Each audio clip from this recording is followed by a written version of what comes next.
விருச்சிக ராசிக்குண்டான கிரகம் யாருன்னு கேட்டிங்கன்னா, அதிபதி யாருன்னு கேட்டிங்கன்னா செவ்வாய்.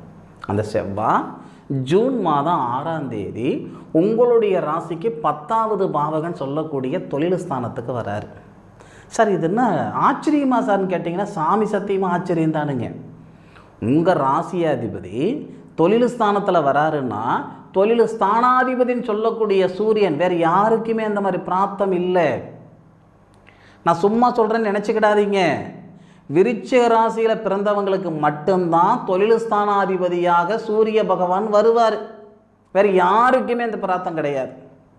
அப்போது உங்கள் ராசியாதிபதி செவ்வாய் தொழில் ஸ்தானத்தில் வந்துட்டு தொழில் ஸ்தானாதிபதின்னு சொல்லக்கூடிய சூரிய பகவானுக்கு சாரம் கொடுக்கக்கூடிய அருமையான ஒரு தருணம், அற்புதமான தருணங்கள். சூரிய பகவான் உங்களுடைய ராசியை பார்ப்பார்.